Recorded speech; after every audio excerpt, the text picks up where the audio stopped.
সুতরাং দুনিয়া দুনিয়া যারা করে, আচ্ছা বলেন তো, এই দু হাত দিয়ে আপনি যদি পানি ধরেন, পানি আপনার হাতের মুঠে কতটুকু থাকবে মনে হচ্ছে?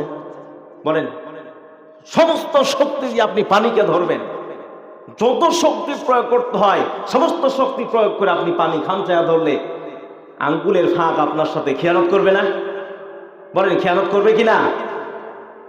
অনুরূপ ভাবে যারা দুনিয়া দুনিয়া করবে, দুনিয়া এভাবেই তাদের সাথে খেয়ানত করে চলে যাবে। আল্লাহ রাব্বুল আলামিন এই জন্য বলেন,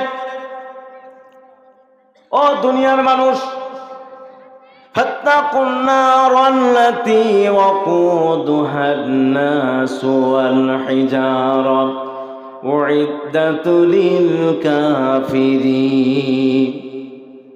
তোমরা ওই জাহান্নামের আগুনকে ভয় করো, যার ইন্ধন হবে মানুষ এবং পাথর, আর যা কাফিরদের জন্য প্রস্তুত করে রেখেছি।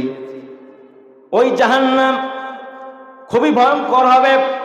আল্লাহ রাব্বুল আলামিন বলেন, ইয়া আইয়ুহাল্লাযীনা আমানু কু আনফুসাকুম ওয়া আহলিকুম নারা।